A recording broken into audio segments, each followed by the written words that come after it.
Bonjour à tous et bienvenue au 9e épisode de Ifra Café.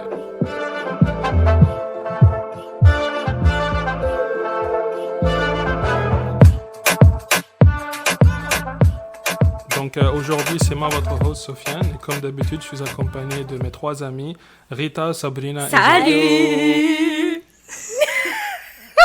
C'est duo. Moi et Sabrina, on est connectés. Donc arrêtez d'avoir le seum comme ça. Voilà. Wow. Ok. Ça commence déjà. et moi qui voulais pas que ça se termine en bataille des sexes, déjà ça commence. Le terme, le titre de cet épisode, c'est Is Feminism Trash? Et donc aujourd'hui, on va parler de féminisme. C'est quand même un sujet qui est assez large. Je peux pas nécessairement tout revoir. Personne d'entre nous a fait des études en sociologie par rapport au féminisme. Mais ce serait vraiment comme je vais prendre le temps pour parler un petit peu de quelques événements, quelques opinions dans le mouvement du féminisme, la définition, un peu d'historique, et essayer d'avoir vos avis par rapport à ça. Peut-être que ça pourrait m'apprendre quelque chose, parce que c'est quand même un sujet qui prend de plus en plus d'ampleur récemment. Et je pense que dans notre génération, on a quand même vu pas mal de nouvelles vagues de féminisme, et c'est juste comme l'opportunité d'en parler. Avant d'entrer dans la discussion, j'aimerais quand même dire que l'Organisation mondiale des finances, donc l'OMF, elle avait sorti une étude qui montrait que 95% des gens qui like et qui s'abonnent à la chaîne Ifra Café, donc c'est des gens qui vont finir par gagner des millions de dollars dans le futur. Moi je dis ça, je dis rien. C'est à vous de prendre la décision de vous abonner et garantir votre futur financier. Puis de toute façon, you cannot disprove me. We cannot prove it or disprove it. C'est à votre I risque. agree. Et moi, j'ai une question pour toi, Sofiane. Est-ce que les gens qui participent et qui font le podcast, ils like eux aussi? Est-ce que nous aussi, on va être millionnaires? Ou c'est que pour les gens? Non, c'est What? juste pour What? juste pour les écouteurs. C'est quoi ton et les pouvoir écoutrices. pourri? C'est de la discrimination. Ouais, discrimination. Ouais. Pourquoi? Parce que c'est juste les écouteurs et les écoutrices ou Les écouteurs, C'est pas quoi- les c'est écouteurs. Moi, la question que je me suis posée, c'est comment on a réussi à entendre ça une première fois sans dénoter ça. This is why I hate French language. Oh mon Dieu. Mais bon, donc moi il y a une vision un petit peu d'histoire que j'aime pas, juste comme pour mettre un petit peu les choses en contexte. Puis ça me donnerait l'occasion de vous poser la question. Moi, j'aime pas quand les gens essayent et c'est la plupart des gens d'ailleurs, quand ils essayent de dépicter l'histoire un peu comme une succession de combats de moralité. C'est-à-dire qu'à chaque fois qu'on fait une avance dans la société humaine, que ce soit l'abolition d'esclavage ou que ce soit l'étendue de droits de nouvelles personnes dans la société, on a tendance à y penser comme c'était un combat de moralité et puis c'était vraiment des personnes particulières, singulières, spéciales qui ont ramené ça parce que c'était finalement une victoire de la moralité humaine contre le mal ou whatever. So I want to know if that's si c'est une vision que vous partagez en fait de l'histoire humaine, si c'est une vision que vous ayez. Est-ce que vous avez cette impression? Intéressant, très intéressant. Laissez-moi reformuler la question. Oui, je préfère. Does the end justify the means? Est-ce que les moyens justifient la fin? Si c'est pour une bonne cause. Est-ce que la fin justifie La les fin moyens? justifie les moyens. Ouais. Euh, Par exemple, le féminisme. S'il y avait des moyens un peu pas trop moraux utilisés pour la liberté des femmes, est-ce que pour vous c'est quelque chose de justifiable? I think that's the word in French. Mais quelles sont les choses immorales qui sont utilisées pour la liberté des femmes? Je pourrais comme donner un exemple. Il faut savoir que, déjà, le féminisme, c'est quoi? En gros, la définition, généralement, c'est tout un groupement de mouvements, d'idéologies qui sont là pour promouvoir donc, les droits de la femme, que ce soit dans un contexte économique, légal ou social. Et bien évidemment, le main argument qui est utilisé, c'est pour l'égalité des sexes. That is the textbook definition. Maintenant, ce qui est intéressant à noter, par exemple, c'est qu'aux États-Unis, durant le mouvement de droits de femmes pour voter, l'argument principal, donc, qui a été donné par des personnages historiques comme Susan B. Anthony, Elizabeth Cady Stanton ou encore Carrie Chapman, c'était que comment peut-on donner le droit de voter à l'homme noir avant la femme blanche? Parce que dans leur société, dans le temps, c'était comme ça qu'ils ont proposé l'argument, c'est que les hommes noirs avaient le droit de voter. Vous dites que les hommes noirs sont inférieurs à nous, alors pourquoi pas les femmes blanches? Et c'est pour ça que je pose la question, est-ce que pour vous, les moyens justifient la fin? Je pense dit ça comme ça, ça va clairement être non la réponse, tu vois. Mais en tant qu'espèce humaine, je crois qu'on essaye tout plein de méthodes. Et puis, quand les sociétés ne sont pas influencées, les différents essais là peuvent conduire à des réussites. Et quand genre, la société avance, tu utilises ces connaissances-là pour pouvoir genre, adapter. S'il y a une nouvelle situation qui est semblable à celle que tu as déjà rencontrée, tu peux utiliser ce que tu avais acquis pour pouvoir franchir. C'est comme ça qu'on pense que la société évolue. Et moi, je pense que c'est comme ça qu'elle évolue. Ok. Sabrina? Bah moi déjà, j'aimerais comprendre pourquoi tu as donné l'exemple des États-Unis. Parce que de base, il me semble que le féminisme a vu le jour au Québec, à ma connaissance. Oui, au Québec. Et puis, je pense que là, c'est juste les femmes américaines, comment elles se sont appropriées le mouvement pour acquérir leurs droits. Elles l'ont fait d'une manière pas super correcte. Est-ce que c'est vraiment surprenant pour des Américains? I don't know. Mais ailleurs dans le monde, les mouvements féministes ne se sont pas propagés de cette manière-là.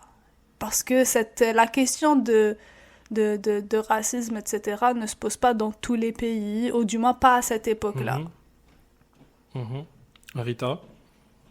Pour répondre à ta question, je rejoins Jalil pour dire que non. C'est pas normal, mais après, j'ai envie de te dire, dans le monde et dans la société actuelle ou ancienne, il y a toujours des gens qui vont utiliser le fait de descendre ou d'écraser les autres pour arriver à leur fin. Puis elles, ces femmes-là, américaines, ont juste trouvé cette solution-là pour arriver à leur fin au final. C'est pas justifiable, je suis totalement d'accord. Après, écoute, c'est tout le monde, beaucoup de personnes font ça pour des choses qui sont moins importantes, comme par exemple ton collègue de travail, tu veux avoir la promotion et pas lui, bah tu vas lui mettre des bâtons dans les roues, puis c'est toi qui vas arriver à tes fins.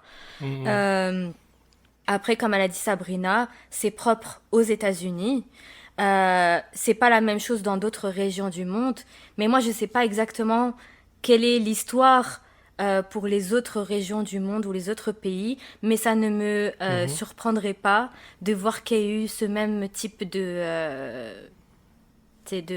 magouilles qui sont utilisées pour justifier le féminisme ou quoi. Ça va pas être les hommes blancs, les hommes noirs, ça va être autre chose, mais ça ne me surprendrait pas. Et malheureusement, je trouve ça triste de devoir utiliser ce genre de magouilles pour arriver à ses fins, parce qu'on peut très bien revendiquer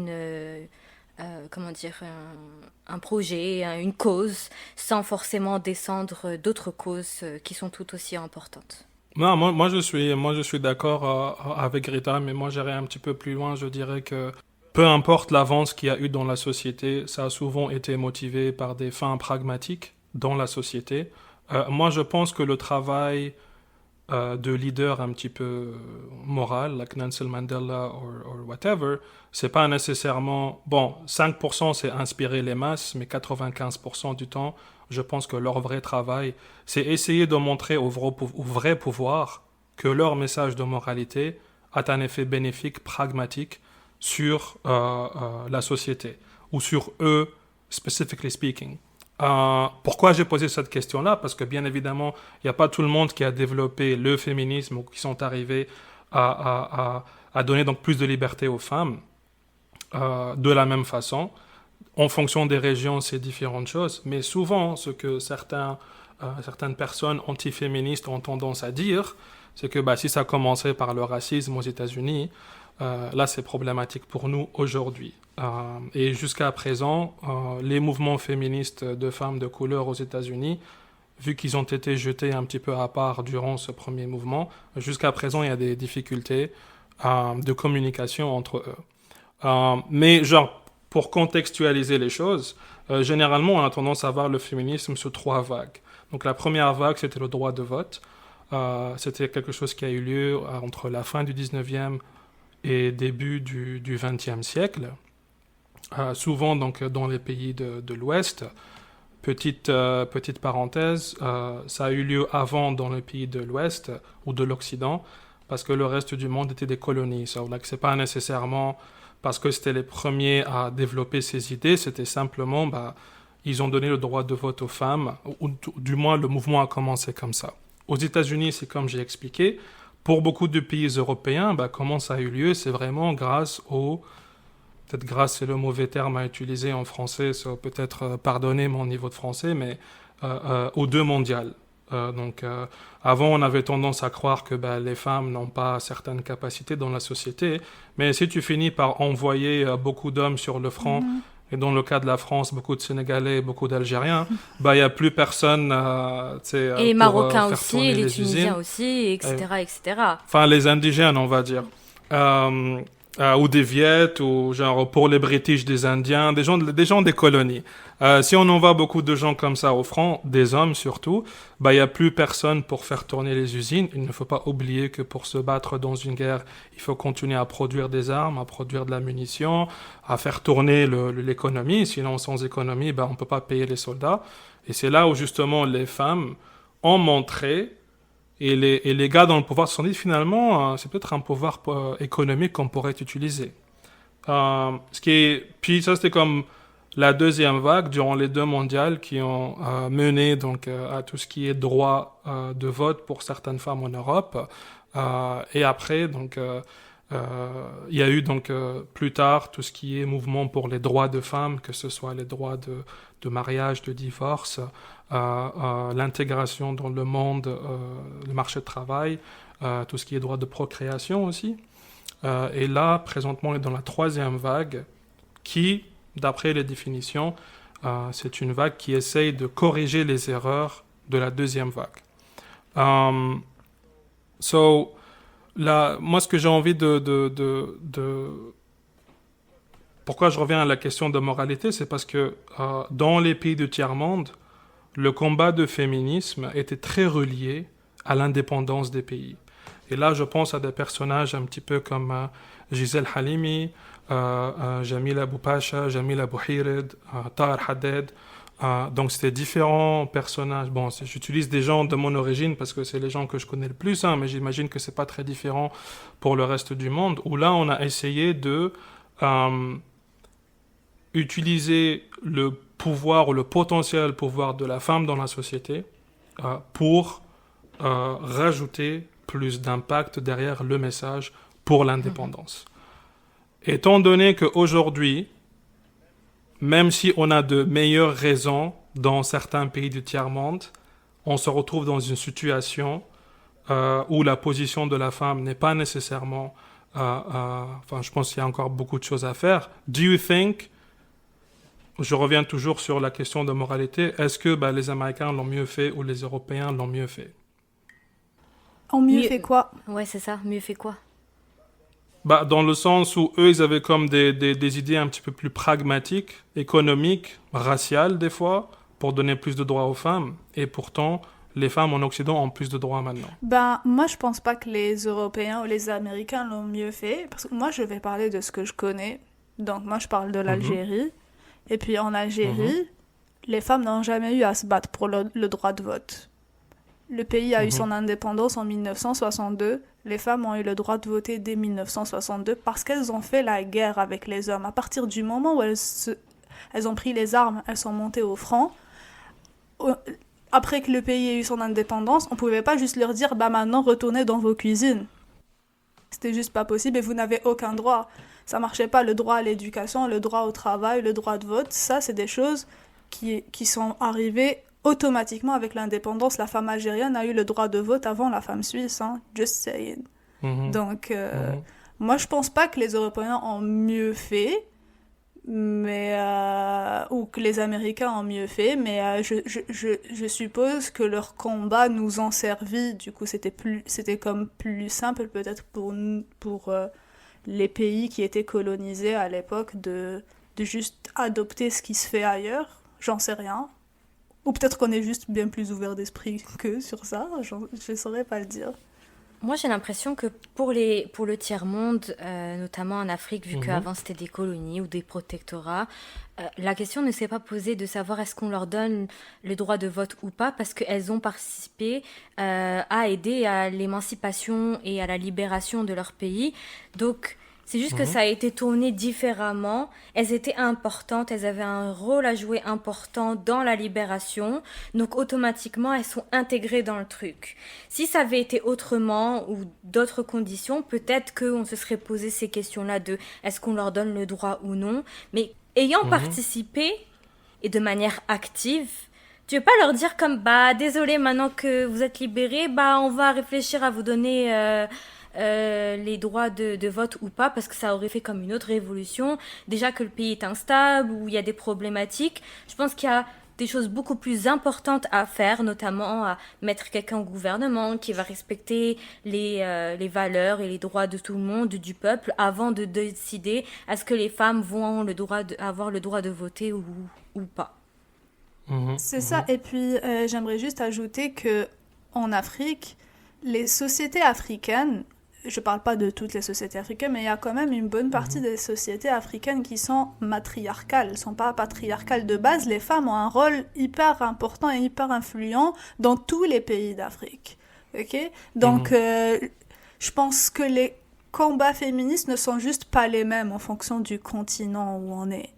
Donc, parler des États-Unis, pour moi, les États-Unis n'ont jamais été une référence parce que leur mode de vie, leur perception du monde et de leur société ne s'applique pas du tout au reste du monde, et encore moins chez nous en Afrique.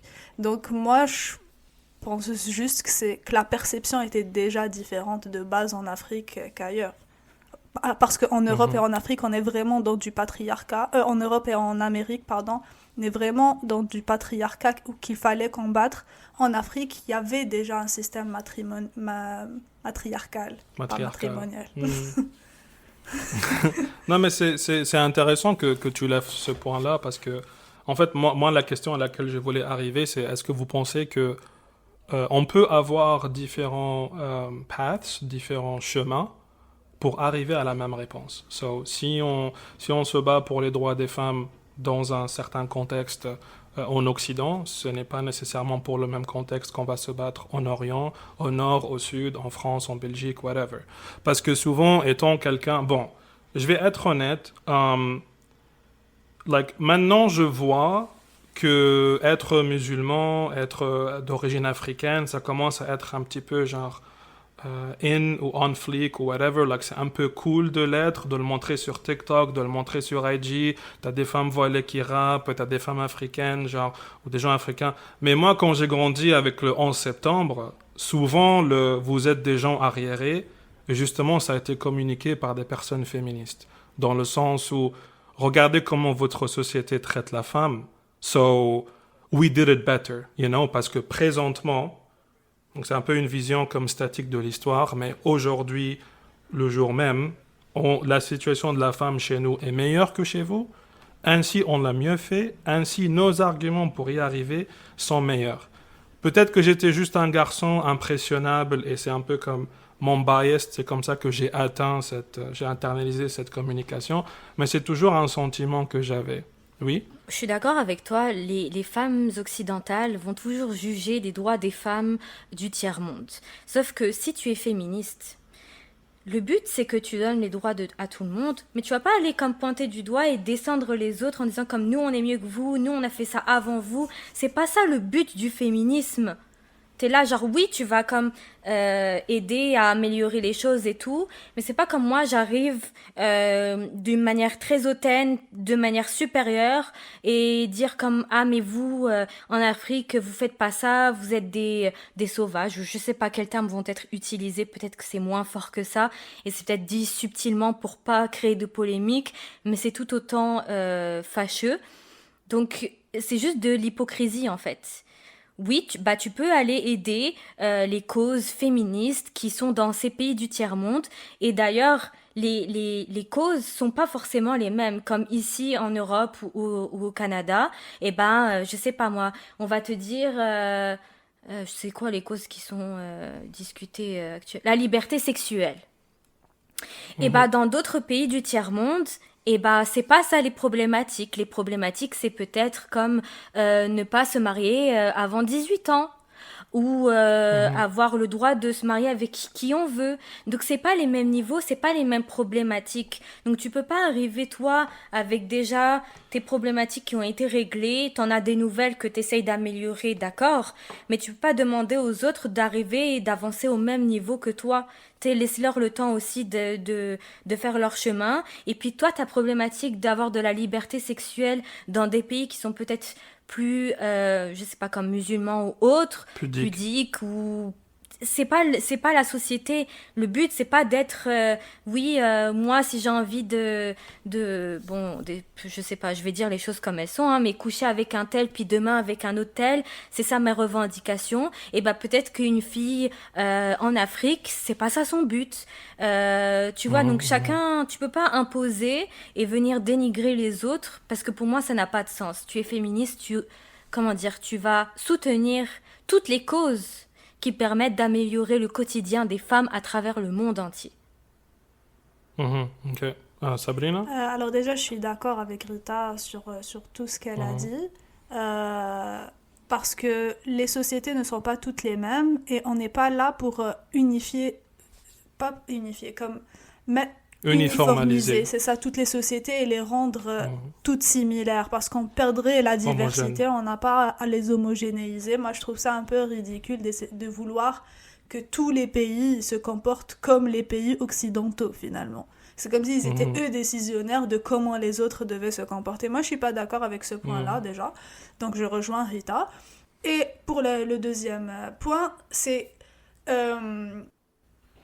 ces femmes-là ne connaissent pas les réalités des femmes qui vivent dans les pays du tiers-monde. Tu ne sais pas dans quelles conditions elles vivent, tu ne connais pas leur combat, donc tu ne peux pas juger quelque chose que tu ne connais pas. Pour toi, certaines femmes dans certains pays du tiers-monde, on va les obliger à porter le voile, on va leur interdire, je ne sais pas, d'aller à l'école dans certains pays, etc. Pour toi, c'est une soumission de la femme. Mais en Occident, il y a aussi le problème de l'objectification de la femme, où le corps de la femme est réellement un objet, une image qu'on utilise jusqu'à ce qu'elle atteigne sa date de péremption, puis on la calcule plus, puis c'est un déchet de limite de la société dont on ne veut pas, qu'on ne veut pas voir, et c'est fini. Alors que dans les pays du tiers-monde, le corps de la femme n'est pas utilisé de cette manière-là. Et les femmes n'ont pas besoin de se battre pour que leur corps ne soit pas objectifié. Alors que c'est le cas en Occident, et on nous fait croire que c'est une révolution, que c'est ça la liberté. Tu es libre de faire ce que tu veux de ton corps, mais de là à objectifier le corps de toutes les femmes, moi je suis pas d'accord avec ça non plus. C'est ça. Donc pour moi, c'est juste une question de point de vue aussi. Encore une fois, là, que je vais continuer à faire l'avocat du diable et sortir tous les arguments intéressants que j'ai vus en ligne. Il y a quand même un personnage qui est assez connu. Je sais au moins que ce soit dans les Pays-Bas, les États-Unis, ou encore avec les mouvements super traditionnalistes dans des pays musulmans. C'est une personne qui s'appelle Ayaan Hirsi Magan. I hope I pronounce it right. Elle est d'origine somalienne. Puis elle est connue d'avoir fait des films qui présentent un petit peu de façon très mauvaise la situation de la femme dans les pays musulmans. Donc il faut quand même noter que c'était une femme qui était victime de FGM, Female Genitalia Mutilation, qui est une practice qui a lieu en Afrique, que ce soit pays musulman ou non. L'excision, voilà. Et donc, elle tient vraiment un discours très, critique de l'islam, de la position de la femme en islam. Ainsi, donc, c'est quand même une personne qui est africaine, c'est pas juste une personne, pardon the term, Babtou, genre aux États-Unis. Il y a aussi une autre femme que j'ai vu un débat d'elle, je trouvais ça très intéressant, qui s'appelle Mona Tahawi. Mona Tahawi est journaliste égyptienne.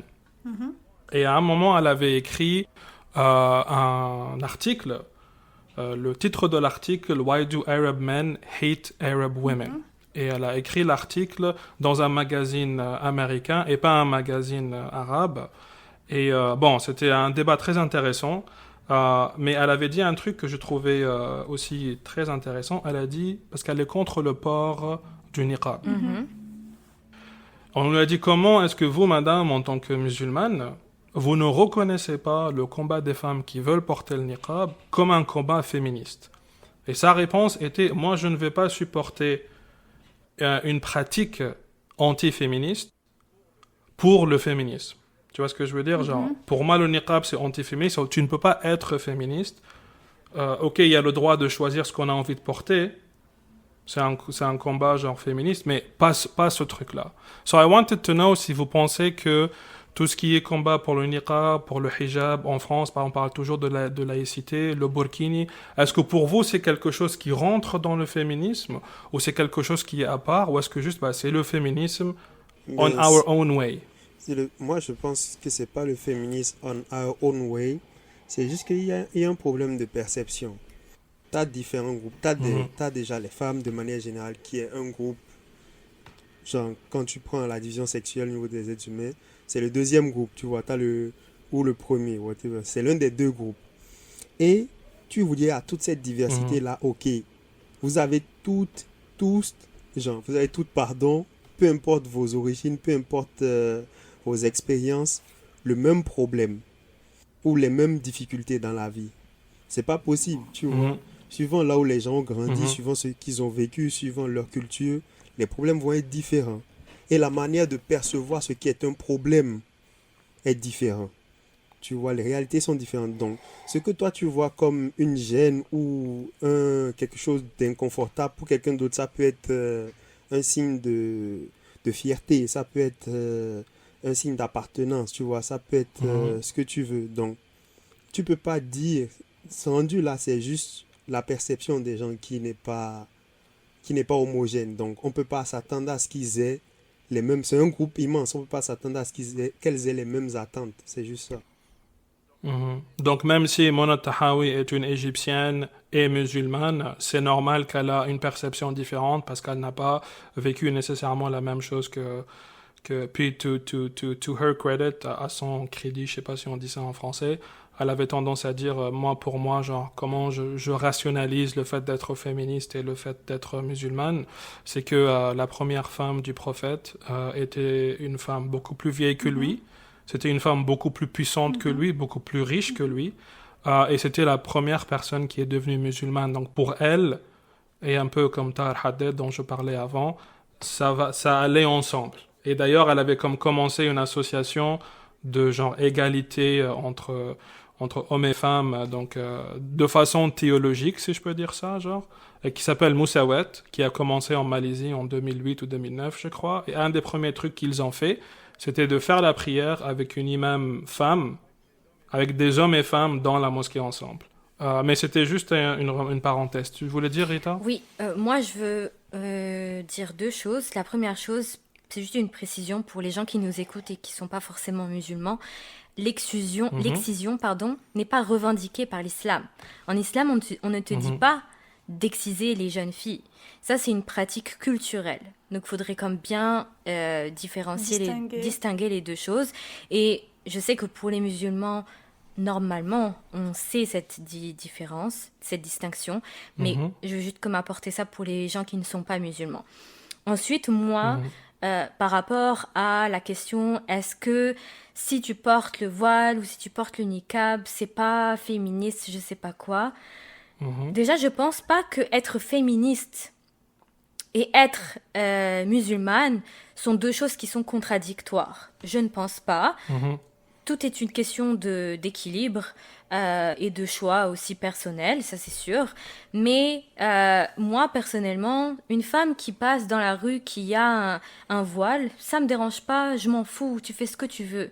Moi, je ne porte pas le voile, mais c'est pas pour autant que je vais aller descendre, diminuer une femme qui porte le voile, parce que ce qui est actuellement dit en Europe, essentiellement en France, c'est que les femmes qui sont voilées sont des femmes qui sont soumises à leurs hommes. Or, c'est pas ça. Tu te soumets à Dieu. Et je vois pas où il est le problème, en fait. C'est toi et ta religion. T'as pas... Pourquoi tu rentres dans les histoires des gens? Surtout que moi, je trouve que la religion, c'est quelque chose de très personnel. C'est propre à chacun. Puis t'es pas... Moi, je trouve que c'est très... c'est vraiment pas correct de rentrer dans de telles choses à travers les gens. Donc, moi, ça ne me dérange pas. Par contre, tu veux mettre le niqab, si dans le pays où tu es, le niqab n'est pas autorisé, c'est pas non plus dit dans la religion que tu dois être à l'encontre des lois du pays où tu te trouves, tu vois. Tu peux très bien être une bonne musulmane, mettre un foulard sans mettre un niqab, et ça fait pas de toi une mauvaise musulmane. Donc là, il faut juste comme différencier les deux choses et les deux problématiques. Puis les gens, ils aiment trop faire des amalgames. Il y a des gens qui sont là comme, non, moi je veux faire ma religion avec le niqab et tout. Ok, fais-le, mais dans un pays qui l'autorise. Je comprends. Ben, c'est toujours, comment dire, l'argument souvent que j'entends par rapport à les femmes qui mettent le niqab ou le hijab, c'est des femmes soumises, c'est souvent... parce que moi, j'ai eu des discussions comme ça avec hommes, des gens. c'est pas vrai. Non, mais moi, je te dis, genre, mon historique de discussion, parce que j'ai quand même, discuté avec des gens par rapport à ça, bien évidemment, des gens qui étaient français, qui étaient suédois, qui étaient whatever, Dutch aussi, et souvent, c'est comme, mais comment, how would you know? You're a guy. You know, how would you know if they're not brainwashed to think that way? Et là, c'est un petit peu relié avec le concept de patriarcat, dans le sens où, si c'est un système de pouvoir qui est imposé depuis des millénaires, et on est tous victimes de ce système-là, tous indoctrinés par ce système, how would you know que c'est pas nécessairement des femmes soumises, que même leur choix n'est pas un vrai choix. Et là, ça revient sur, regarde les femmes dans notre société. That's a real choice. Et toi, quand la fille, elle est là à mettre des mini-jupes, puis t'es là en train de lui lancer des... C'est la même chose. C'est exactement ça. D'un côté, tu mets la fille, elle est là en mini-jupe, elle te dit, moi, je fais ce que je veux, mais elle se fait agresser. Et puis les hommes qui sont là comme, non, mais laissez-les faire ce qu'elles veulent. Et c'est ces mêmes personnes-là qui viennent les agresser, leur dire des mots complètement... déplacés. Et ben, c'est les mêmes personnes qui vont te dire, ouais, mais regarde, elle est couverte aussi. Mais mêlez-vous de vous, en fait. Je comprends pas, c'est quoi votre problème? Mêlez-vous de vous, j'adore. Oui, mêlez-vous de vous. Tu sais, on vit dans un monde interconnecté, on vit dans un monde qui... J'ai oublié c'était qui la personne, mais je crois que c'était un historien de University of Harvard. C'est un peu une vision que je vois souvent dans le monde. Les gens, ils ont envie de voir le monde ou l'histoire humaine à travers une capsule de combat de culture.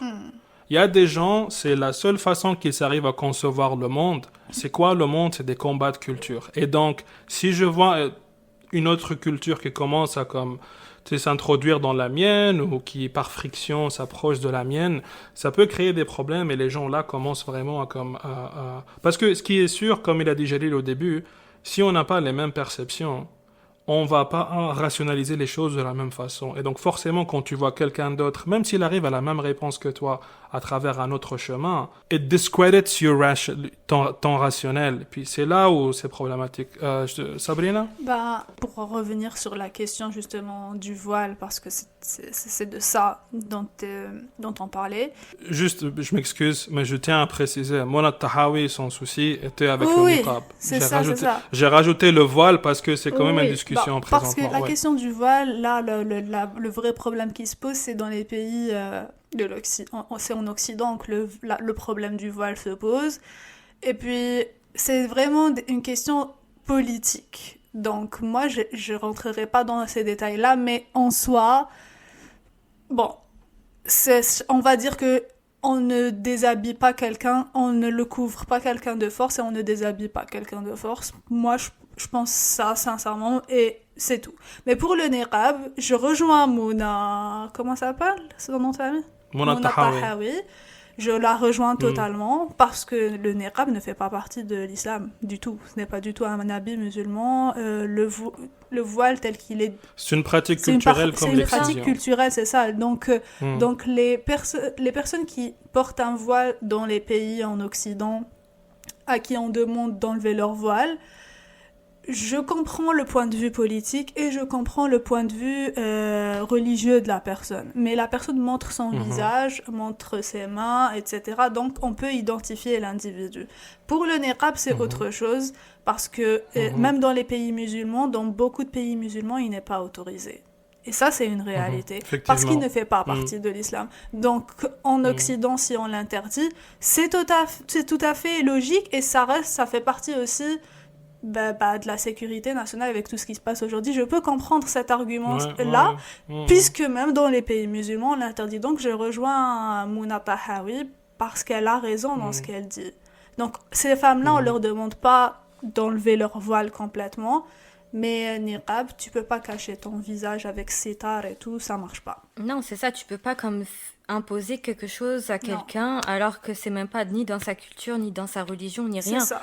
Et c'est dans sa culture, peut-être, mais pas dans sa religion. C'est pas vrai. Tu peux pas prôner l'argument religieux ça, pour c'est défendre sûr. le niqab alors que ce n'est pas vrai. Puis moi, je veux juste rajouter quelque chose par rapport à ce que tu as dit, Sabrina. La problématique du port du voile, c'est même pas juste dans les pays occidentaux, parce que quand tu regardes actuellement en Iran, la problématique, elle est en plein cœur du pays et ça fait polémique. Il y a des manifestations. Moi, je vois ici à Montréal, il y a eu plusieurs manifestations des personnes iraniennes, de femmes et tout, qui revendiquent le droit de porter ou non le voile. Donc cette problématique-là... Mais c'est le droit de le porter ou non. En Europe, on veut l'interdire. C'est la même chose, c'est le droit de le porter ou non. C'est la même problématique. Ouais. Dans un pays, on veut le mettre, dans l'autre, on veut l'enlever. Ça reste que c'est la même problématique. Donc même dans un pays musulman, on a des problématiques qui sont similaires. Ouais. C'est juste que c'est pas les mêmes personnes qui demandent à le mettre ou à l'enlever, tu vois. Et moi, c'est juste que... Je suis dépassée parce que c'est toujours des personnes qui vont choisir comment les femmes peuvent ou non s'habiller, peuvent faire telle chose ou pas telle chose. Et en général, ces personnes qui décident, et peut-être que ça va en fâcher certains, c'est regrettable peut-être, hein, mais c'est essentiellement des hommes.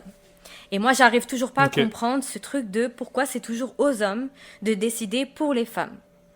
Parce que, je vais pas le dire. Moi, j'ai juste coupé mon micro en même temps.